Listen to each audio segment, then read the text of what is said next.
Hi guys, so I got asked a lot of questions, around 170, and out of those 170 I picked about 158, so if I didn't pick your question or you don't see your question answered in this video, then don't worry because I'm making a part 2. So let's go! Why are you so awesome? Because I'm made of awesome? How old are you? I'm 18 years old. What would you do with $1 million if you won it?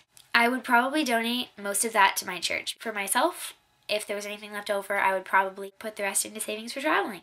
What do you think is doing the world the most good, and what do you think is causing it the most harm? I think what's doing the world the most good is probably the green movement in a way. And I say that cautiously because at the same time, I feel like it's kind of becoming more of a fad than anything else, just because of all the celebrity attention and all that stuff. But I digress. That is still doing something. No matter why people are doing it, they're still doing it. So that is really helping out, I think. The only thing I say that it's not helping out is a lot of clothing companies and stuff are starting to make, like go green shirts and bags and stuff, but they're making them the exact same way they made them before. They're just like slapping the green logo on and the green slogan. So that bugs me a lot. But in general, I think the fact that people are becoming more environmentally aware is probably doing the world the most good at this point. What is causing the world the most harm? Probably the amount of hate that's in the world, and that's not like a new thing, but people not being understanding with one another and not, really caring about one another has always been one of the greatest harms in the world and probably still is. DreamWorks or Pixar? Pixar. Favorite Series of Unfortunate Events book? The Vile Village or The Astur Academy? Leno or Conan? Leno. Just so y'all know, I really dislike Conan. Least favorite Disney movie? Either Anastasia or The Fox and the Hound. Fox and the Hound is just sad and Anastasia is just messed up. If you could live anywhere in the world, where would it be? Good question.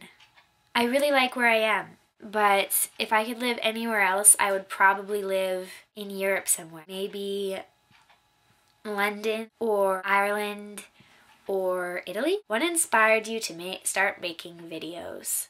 Oh, this question is lovely. When I got my Mac, I was so excited because I really, really wanted to make videos. And not just for me, not just for YouTube, that wasn't my intention at the beginning, but just to show my family and stuff. I wanted to show my uncle, who actually I didn't know watched YouTube till they told me he even watched Venetian Princess. And that was just kind of funny to me that he watched YouTube. And so I was like, okay, well, cool. And then I decided I would post up my eye mallory video, which is the first video I ever made. He got a kick out of that. And so I told him, well, I think I'm going to keep making videos. And he said, wow, that's really cool. I'll watch you. So I thought that was pretty cool that my uncle was really supportive of that. So that's part of what inspired me to make videos. The other part is just finding vloggers. I hadn't known about vloggers. It's a crazy video place, right? Wrong. I was very wrong. Let's see, who are the first vloggers that I found? I don't know the order of these or really who out of them were the first, but Charlie Is So Cool, Amazing Phil, Andrew Bravner, and Johnny Durham were probably among the first that I ever watched. Opened my eyes to a completely different world of YouTube. And I had made a few vlogs, I just hadn't posted them around the time that Phil made his Calling All Gray Boxes videos, and Andrew Bravner made a video about something about posting your first videos. So I did. I made a couple vlogs, and then I did this one where I did a shout out to a bunch of people and name dropped a whole bunch, and I didn't mean to do it like that, but I did. And then I got some feedback from Phil and Andrew on that video, some comments, and that just made my day. And I think after that, I just decided this is great. I'm gonna plunge full forward into this, and I did, and I have had the opportunity now to find a whole bunch of amazing people and meet a whole bunch of them and just become friends with a whole bunch of great vloggers and video makers on here. So at this point, I'm in the stage where just the other people that I know are keeping me inspired to keep going, and all the feedback that I get on my videos, which has been a lot. So yeah, it pretty much started with getting my Mac, my uncle, a few vloggers that I found, and Now just the community is what keeps me here. So I guess that's pretty much my YouTube story all rolled up into one shortish answer, but not so short. Okay, anyway, moving on. Will you remember me? I think it's safe to say I will. Like, if you could date anyone from the internet, who would it be? We're just gonna say that Peter Pan is on the internet and go with that. What is your opinion on the abuse of grapes being forced to sunbathe until shriveled up into raisins? Their pain, my gain. Call me cruel. What is your favorite type of accent? British, Scottish, or Irish? I can't decide. Do your parents have eyebrows? Yes. It's genetic. Go figure, right? Who the F is Hank? Hank is a closet superhero who every day contributes to the decreasing of world suck by contributing to not only the green movement, but also just the world by his general maid of awesomeness. What do your parents think of you posting videos on YouTube? My mom is pretty okay with it. She's a mom. She's allowed to be concerned about what I post on the internet and stuff like that. And I'm really actually quite thankful for that, because having that there, having her, questions and comments keeps me in check, and it's really helpful just to have that. She's pretty supportive of it though. But she's not anti-YouTube, she's not anti me posting videos on the internet. And so, yeah, it's pretty cool. Love you, Mommy. What is your favorite time of the year and why? Autumn is my favorite time of the year. I love the way that it smells, I love the way that it looks, I love the way that it feels.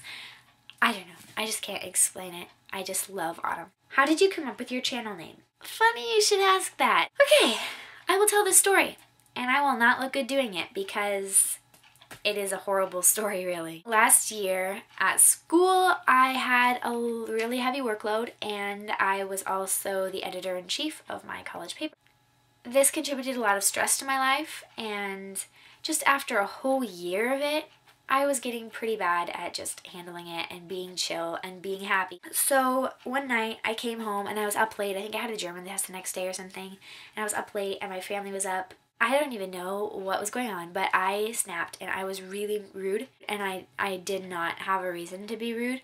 And so my mom and my sisters were really great about it. They were kind of just laughing and I kind of left. I was just being grumpy and it was bad.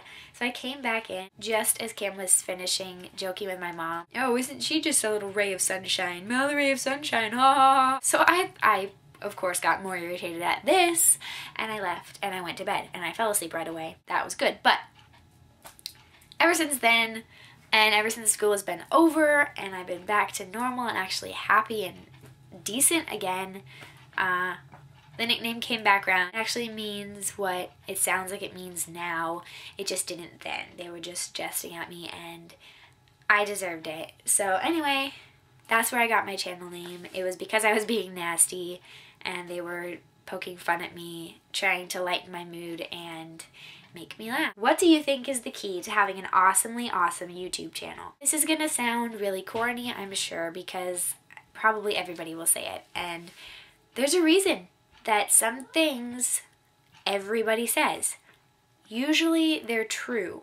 I think the honest key to having an awesomely awesome YouTube channel is being yourself and being real with people. Just let your own creativity be what it is and be who you are, because nobody else is like you, and that is the honest truth. There is not one single person in this world like you, and being you and being yourself and being real with people is, I think, what draws people to other people, and it's just relatable. Just be yourself and you should be gold. What is your ancestral background? Typically I'm English and German and I don't know how much of each. What would you say is the nerdiest thing about you, and what kind of nerd fighter are you? Well, I just got a comment the other day telling me that the fact that my DeviantArt favorites are mostly anime and animals and cutesy Disney things makes me really nerdy. I'll go with that because I don't really know what is the nerdiest thing about me. And what kind of nerd fighter? I'm an environmental piano playing photographer nerd fighter, mostly, with a bunch of other things mixed in. I have a lot of things that I'm nerdily passionate about. Yes.